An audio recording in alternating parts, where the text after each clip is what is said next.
So our fourth speaker this morning will be talking in a moment, and then right after that we'll ask the four speakers to come up here and be a panel, and at that time we'll take questions and comments and have a discussion about everything you've heard from all these smart people.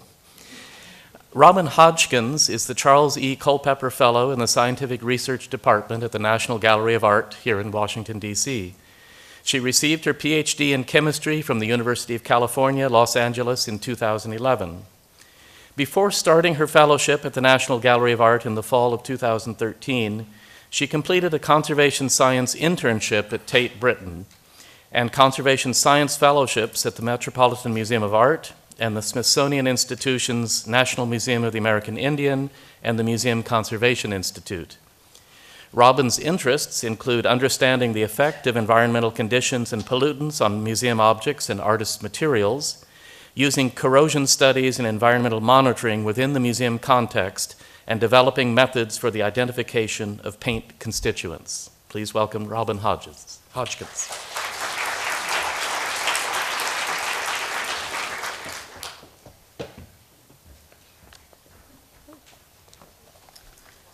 Good morning. Sorry, I just need to situate myself up here. A couple extra laptops going on. So, good morning, thank you.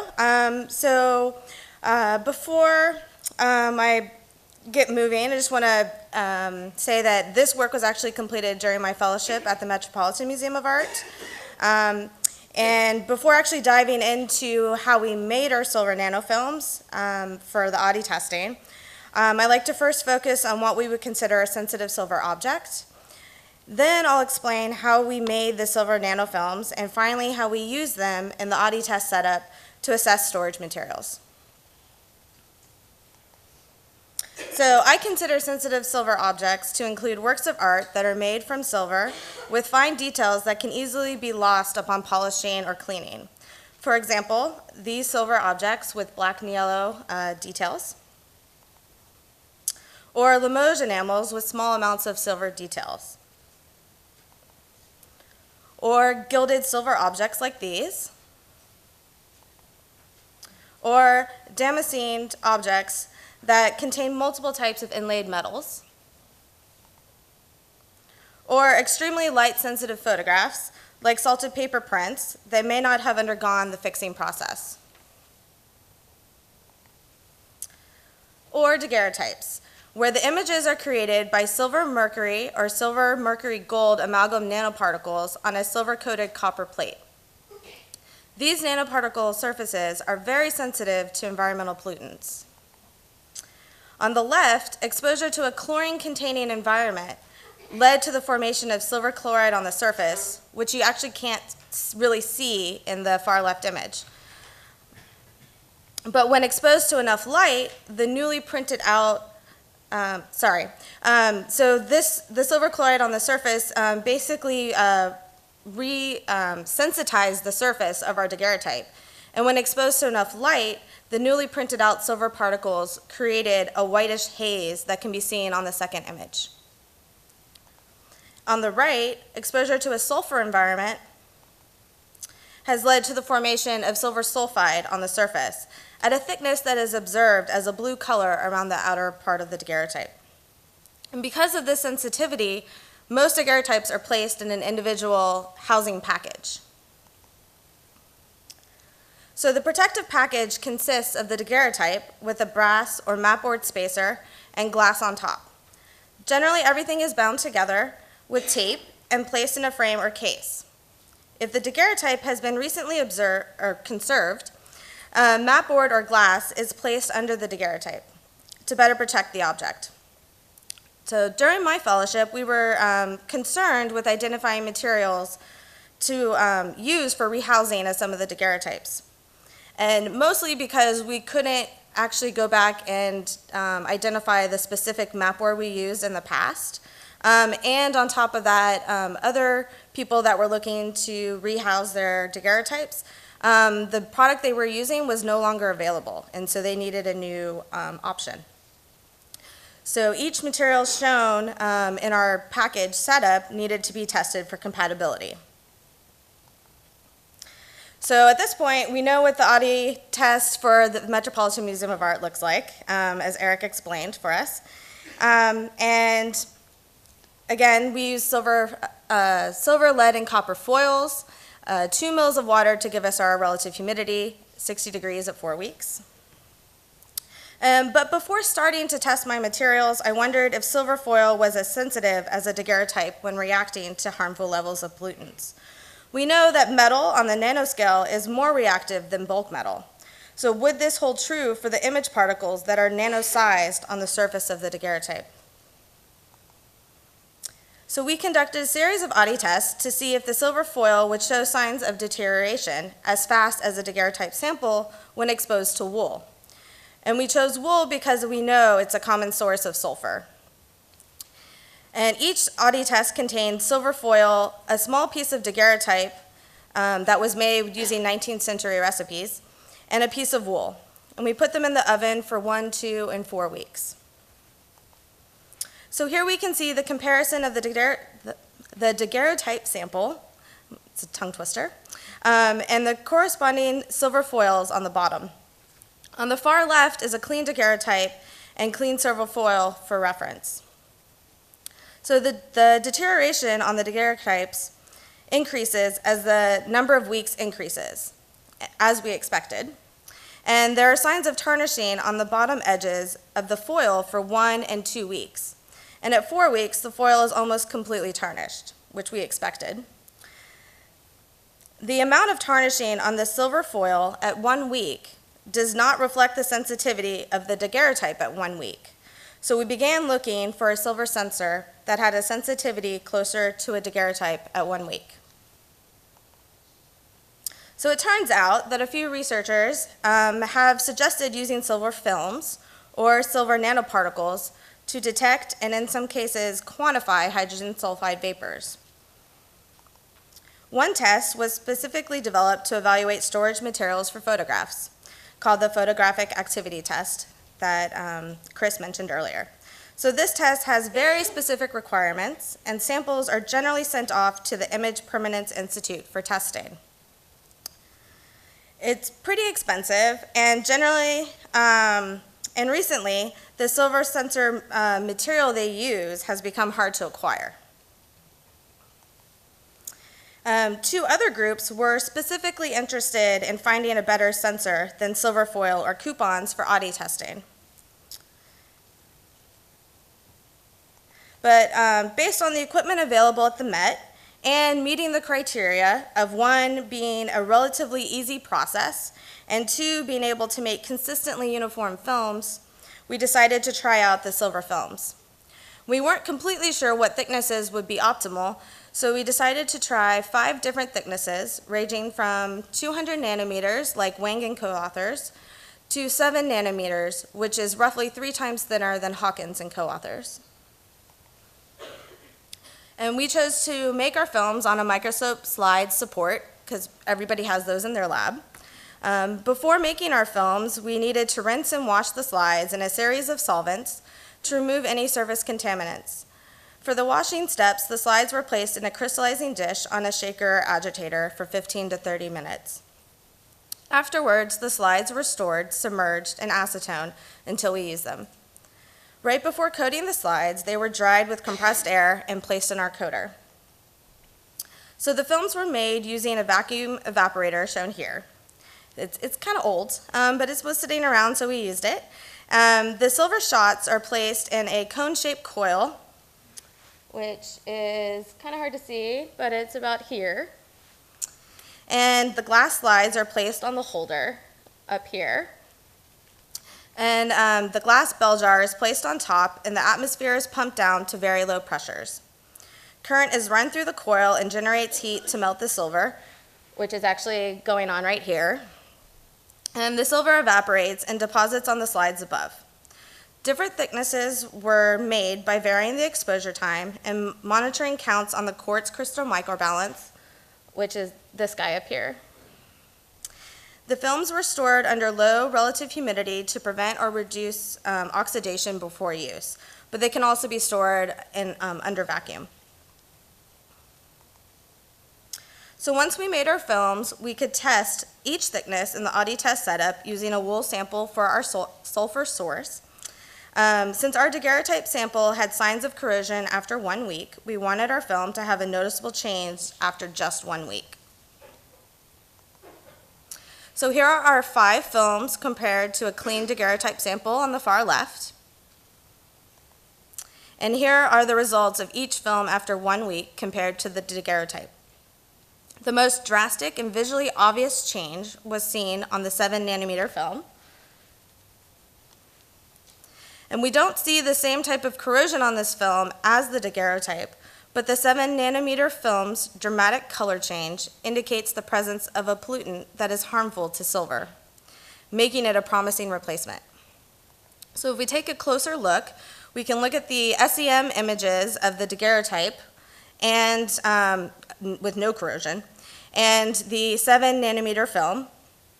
And we can see that the 7-nanometer film's nano-island features, which are more evident here, the bright areas, they increase the sensitivity. Well, the features are smaller than the daguerreotype image particles, and these nano-island features increase the sensitivity of the silver and reflect the behavior of the daguerreotype in the presence of pollutants better than silver foil. So we decided to use 7-nanometer nano-island films and test them against other known sources of sulfur and our potential housing materials. So here's just a sampling of some of our results. So on the far left is the film before any testing. And the remaining films are after 1 week under Oddy conditions, with no sample, wool, an elastic band that passed the typical Oddy test and had very little tarnishing on the silver foil, and a buffer barrier board. The film with no sample has slight discoloring from water spots, and it might be hard to see, but there's a little bit of a pink color on there. The film with wool has fully changed to a brownish color and has become more transparent. The film with the elastic band, which is polyester and rubber, has turned a large portion of the film brown. And the film with the barrier board has started to turn brown on the very bottom edge and would be considered unsuitable. So just here at the bottom. And we know we know also the orientation that we put this in, so the sample would have been right down here, and so the vapors would have hit the bottom edge first. So these are our results. We looked at a small group of materials specifically to rehouse the daguerreotypes. And the samples underwent the 4-week Oddy testing and the 1-week silver sensor Oddy test. The materials needed to pass both tests to be considered suitable for use. Only one of the map boards that we tested passed our criteria, which is a white unbuffered map board. And what is interesting to note is that most of the map boards failed the Oddy test and passed the silver sensor Oddy test, but we can still consider them a fail or unsuitable. The details of our results can be found in our open access publication I have listed down here at the bottom, and you'll see on more slides. At this point, I would like to emphasize that the silver sensor Oddy test is not a replacement for the Oddy test, but an added level of assessment to protect sensitive silver objects like daguerreotypes. So that's great. We were able to use the equipment available to us to make the sensors, but how can you use this method at your institution? If you have funds, you can think about purchasing your own vapor deposition instrument and make the films in-house and when needed. Here are 2 recent benchtop instruments I was able to find on the internet and can be configured specifically for vapor deposition. I have not used either one for this purpose, so I can't recommend a specific one, but these are options for you. I understand that, not everybody has that kind of money. So if it doesn't seem feasible to you, you could have a set of films custom made for you from a thin film company. So if you go on your search engine and put in silver thin film vapor deposition, several companies come up that offer their services. And another method or an option is to partner with a local university. A lot of them have nanofabrication labs, and some of those labs actually offer an option where you can request things be made for a cost, or you can pay time to use their equipment. And the third possible way would be to partner with their research group and have their students make them for you. But if these options don't seem feasible, you could try one of two low-tech methods. One is chemically forming silver nanoparticles on a surface, which is often referred to as Tollens mirrors. I've listed one reference here, but you can easily search for how to make Tollens mirrors and find many articles describing the procedures. But one disadvantage is that they tend to bind impurities during formation, so it's not as clean of a film. The second option is to make silver nanoparticles in solution and then assemble them on a glass surface to the thickness you prefer. This method is described by Yale researchers Chen and Whitmore in a couple of their publications I've listed here. These methods would require a little bit of calibrating and practice, but can be used. So there's one last thing I wanted to mention about the silver sensors, and we've already seen today that some people use visual monitors in their cases. This is just one example. But the important thing to remember if you want to actually use the silver films in your cases is that the silver nano island film was made specifically because it responds rapidly. So I would only suggest placing these films in a case or storage enclosure if you are very concerned about the sulfur levels for a particular object. And the first few times you use this sensor in this kind of way, I would suggest placing a metal coupon next to it and monitor the change. I haven't tested the sensors in this way, but it is a possibility in the future. So with that, I hope you were able to take away why we decided to make the sensors and how we were able to make the silver nano island films using a vapor deposition process, and that they are meant to be an enhancement to the Oddy test when trying to identify materials that are compatible for use with sensitive silver objects. And I hope you have learned ways in which you might be able to implement this test for the needs of your institution. With that, I'd like to thank my co-authors listed in yellow and the many people that provided suggestions, samples, or assistance during this project. And thank you to the Andrew W. Mellon Foundation for my fellowship funding, and thank you for your attention.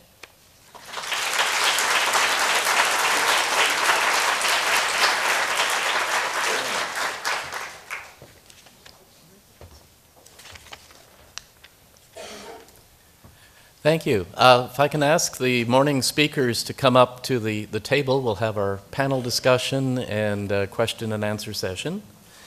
And while they're doing that, I have a question of my own for everybody just to think about. That as a theater major, I have to think in metaphors, so excuse me. But if you consider the history of music from wax cylinders recording to the 78 to 33 to magnetic tape to CDs to I guess today high-def audio files, digital audio files would be the top format, and then in the future something that goes directly to our brains, bypassing the ear to hear music. So where are we with materials testing? Are we at the 8-track tape, or somewhere further than that? So that's my question for everybody, but I assume there's some real questions out there, and we do ask that you use a microphone. We have two lovely people here with microphones who can assist you. So any questions for this morning's speakers? Oh, I should first point out before we start that I made it sit in this order. So we're in beard order, and also also by length of hair too. So. It's true.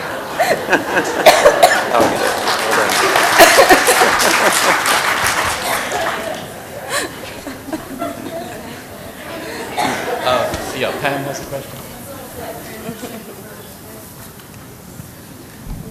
I want to know how long it took you guys to Could you, grow them all. state your Pam name? Hatchfield, Pam Hatchfield, MFA yes. Boston, and I want to know how long it took you all to work this out before the presentations today.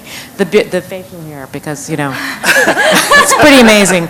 Anyway, that's not my question, really. But I thought these were all fantastic presentations. Thank you so much for sharing them with us. And my question is really for at least 3, if not all 4 of you, and it relates to this category I've always had a problem with, which is suitable for temporary use. I have a real problem with this category because it seems like if you're going to subject something, an artifact, to a material that's giving something off, it's going to give most of it something off during the first, 3 or 4 months that it's exposed, so you're kind of using the object as a sink for those pollutants. And I would just like to hear your perspective on this. Yeah, okay, go ahead. My feeling is, I think, and Beth Ann can speak up here too, but my feeling is that the way it works at the National Gallery is we've got unsuitable and suitable, and then we have one-time use. So it's a case-by-case basis. So it depends on how it's going to be used, and we want to ensure that, okay, we've approved it for this specific use, but we don't want to label it temporary, because temporary implies it could be used without our knowledge in some other situation that someone else might deem similar, but we would deem not the same. So by calling it a one-term use, it means that everybody comes back to the table and discusses it again. And we ensure that it's not put into an unsuitable environment.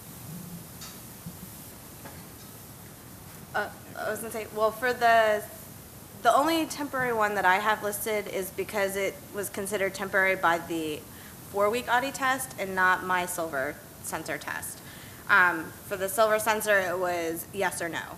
And if there's any sign of corrosion related or color change related to sulfur, I said no altogether, because the objects I wanted to house were very sensitive, and at this point there's not a really good way to clean daguerreotypes. So I just wanted to eliminate it altogether. But yeah, the only temporary one is because of the 4-week Oddy test, and I just kind of stuck to what was used at the time at the Met for their regulations.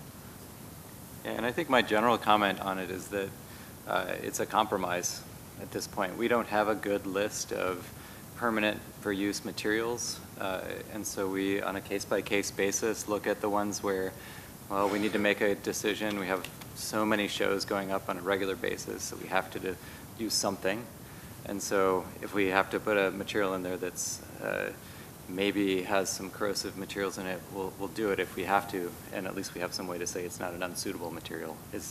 But it's not ideal, and I think now we're working towards getting more information about what, to expand those lists of permanent materials and possibly how to modify them to make them more suitable for use. But it's a compromise. And I don't know that I would add much more than what Eric's already said, but it's always been a problematic category, and I think right along with that, sometimes it's the least of the evils, and so it's nice to know that it's there as an option. Yes. Let's. There we go. Thank you.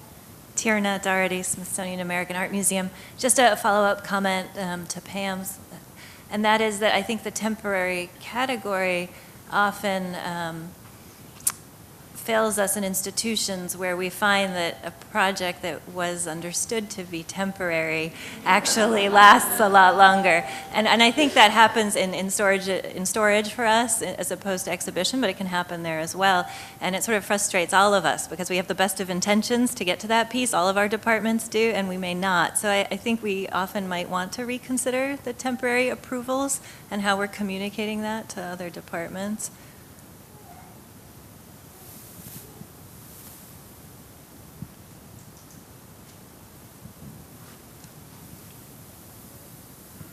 Hi, Angela Chang. I'm a conservator at the Harvard Art Museums. I had a question for Greg about the monitoring you're doing inside and outside of your cases.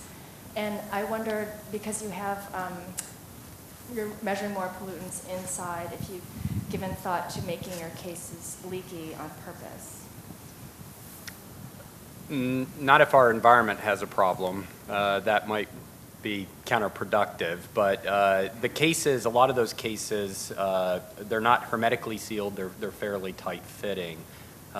So yeah, that might possibly work, but sulfur in particular is pretty aggressive at even very low concentrations. And so I think the other way to go is to try and identify the source of the problem and eliminate it if at all possible, but also tightening up the cases and trying to increase the amount of sorbents that we're using in there to try and scavenge that out. Obviously, what we thought was enough turned out not to be enough, just based on what we're observing happening there.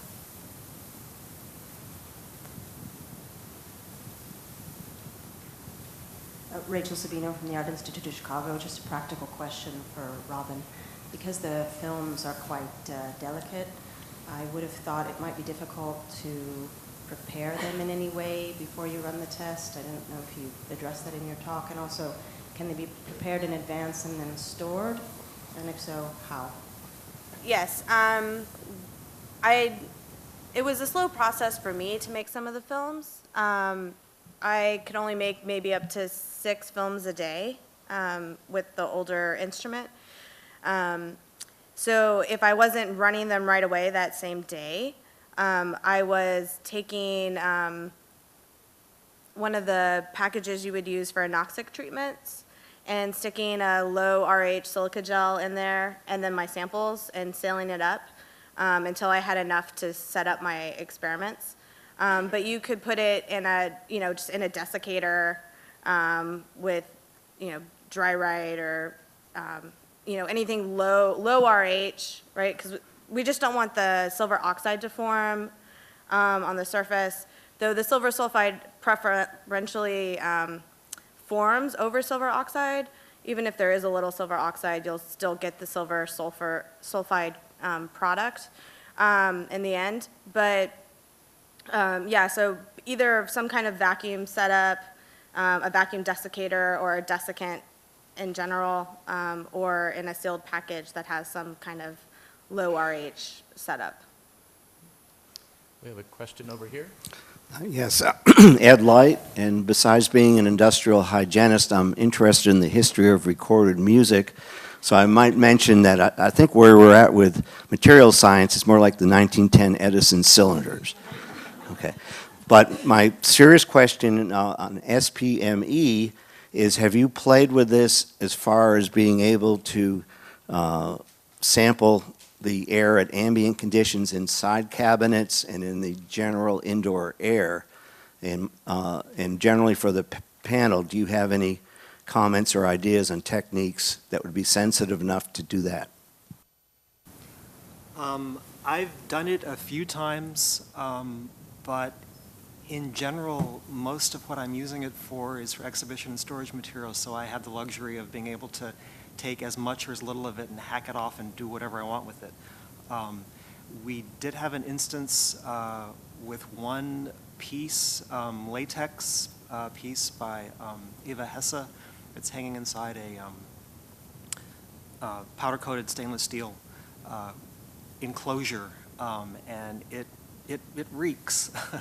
And I tried sampling that at one point and got effectively inconclusive results, but again, it didn't really tell me much because we know the condition that it's in and we don't have much else we can do about it, and so I didn't know what to do with the information. But Mark Ormsby, sampling things, yeah, Mark can speak perhaps to that better than I can.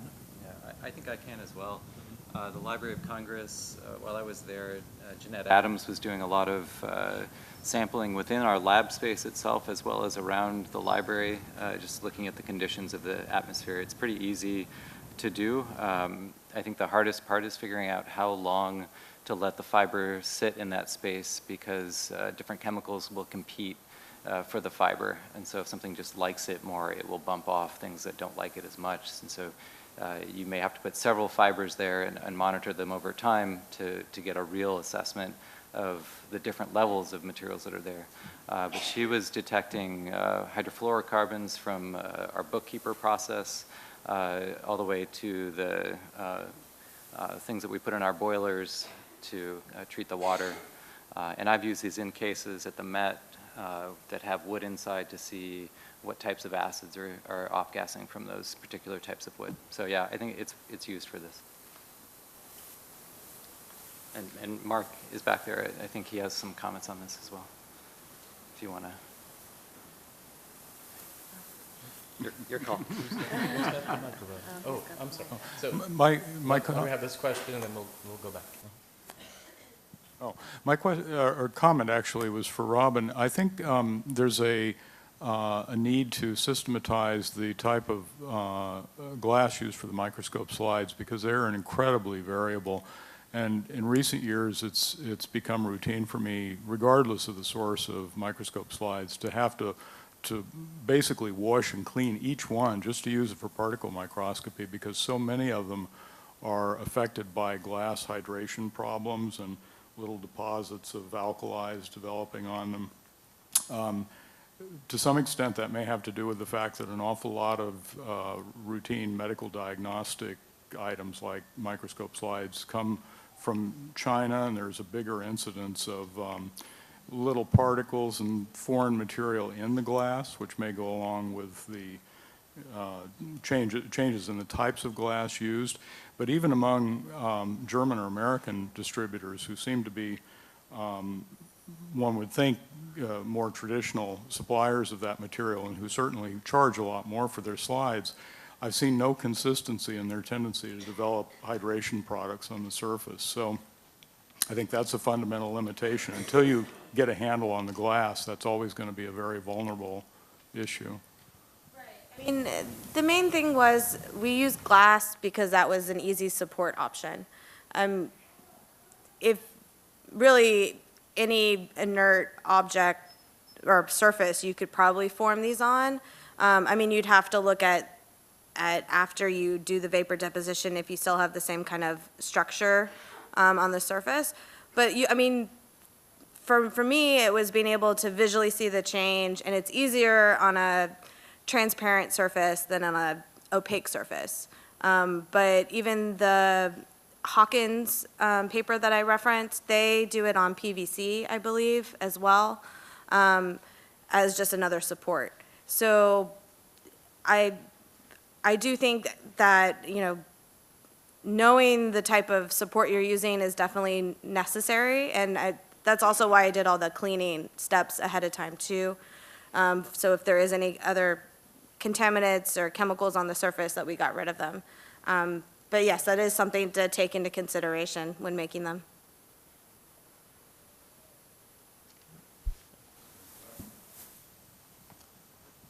Hello, Mark Ormsby from the National Archives, scientist. Just to add to what was said about SPME, we have used it in similar ways. And like Chris mentioned, the challenge is doing things quantitatively with it. That Chris has his setup where you can do quantitative work at the instrument. It's when you're trying to get quantitative results at low parts per billion level, that's where it gets a real challenge outside of the lab. And I had a question for Eric. Robin developed this method for looking at particularly sensitive silver objects. I'm wondering if you've considered using one of the more acidic Wattman papers to look at sensitivity of more acidic papers, and whether you've considered that in developing your test. I often get the question of, you know, it's not a real paper, and it doesn't represent papers in general, and I think that's correct. I have considered using more other standard papers, but this is the first round to see what kind of information I get. I think once I complicate the test with adding lignin or other types of paper, the test just gets more difficult to interpret. So this is the first stage. I agree. If we want to use it as a method for looking at organic materials generally instead of just looking at paper collections, I don't even know if it's perfect for that. I'd have to go and look at how does leather degrade, and are the mechanisms similar and so on. But these are definitely paths that this research could go. And I will probably consider other standard papers.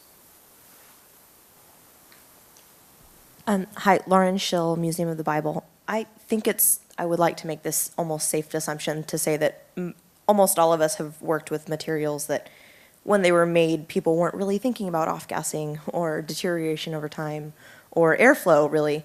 And my question, I guess, for the whole panel is, on a more macro sense, is there a way to consider sealing 2 degrees, really, to offer different airflow options for the things that might need to off-gas or might need to have some sort of airflow through them to keep them from building up? Well, I guess there was a great example with the Autry cases where they were intentionally putting in the grill work in order to allow, especially if the object is the source of the pollution, to allow some of that to be emitted out of the casework. So there's always that option, and then it was mentioned as well, purposely building cases that aren't tightly sealed, leaky cases. So yeah, there should be ways to handle those types of situations, if that's what you meant. Yeah, I think at the Met we have very old cases and are now getting to the point where we have a standard that looks much more like the cases that we saw being designed in Chicago. But we aren't throwing away all the old cases immediately. And so where necessary, we're putting carbon cloth at those gaps to try and filter the air and the dust that's coming into the case, and putting small gaps around to allow things to off-gas. Obviously, none of it's ideal, but sort of it's just money-based. How long will it take to replace all these old galleries and spaces with more proper materials? So, but we don't have a lot of sophisticated filtration and the grill work and stuff. I think that's really for special pieces, one by one.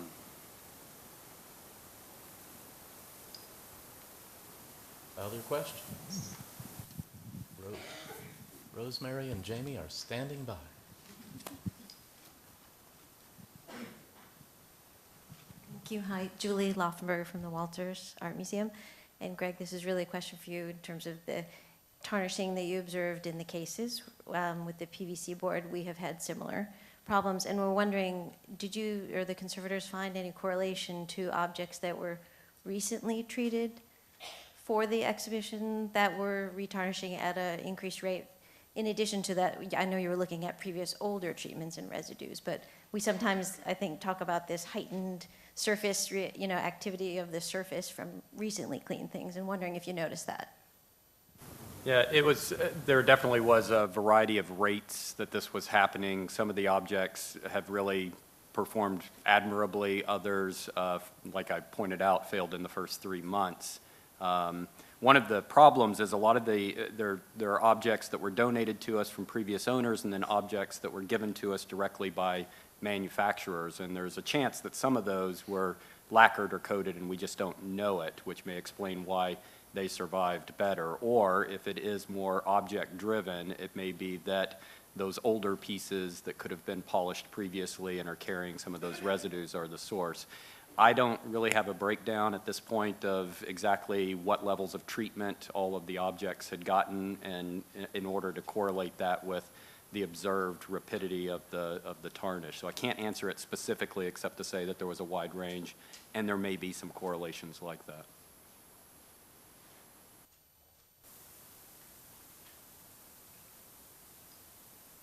Other questions, comments? Oh, Chris. There we go. I kind of want to know, in implementing the SPME strategy and more or less eliminating the Oddy test, how the conservation staff has taken this, and are they embracing it, or what was that process like? It's kind of in flux at the moment. We're using a lot of materials that we have consistently used in the past for various things that continue to get reused. Subsequent tests don't happen as frequently as we would like, but that is in the plan to do that more frequently from now on. and we'll talk about it this afternoon. I keep referring to this talk this afternoon, but we are finally coming online with a more comprehensive way of managing and keeping track of our materials. And so I can foresee my test load increasing in the near future, but I think it needs to become more regular than it has been. So.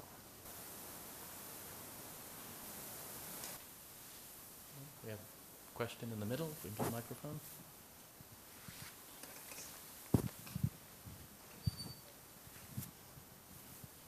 Hello, Helen Gagnaris, Museum of London. Since there's time, do you mind if I refer to something from yesterday? Because I didn't have a chance to. It's about glass hazing. Pam mentioned that I'm working on this, and am giving a paper at the IAQ conference in Birmingham in March. So I would appreciate, please don't all come at once, but examples of glass hazing in your museums. I'll probably do a survey on the DIS list for evidence of this. So that's one comment. And the second comment is the Museum of London is planning to move completely within 6 years. So I'd be really grateful for any success stories of big moves, good cases. So please email me if you have any evidence, because we may bring a group over to the States to look at success stories.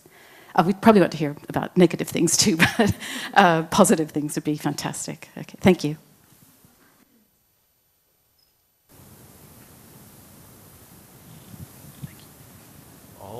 All your questions are answered. How great! I don't know what we'll do this afternoon, but maybe we'll find some new questions, make you think some more. Last chance. All through, all done. Okay. Well, thank you so much. Please reassemble here at 1:30 after lunch, and our thanks to Rosemary and Jamie, and also Ryan, our AV superhero. So thank you.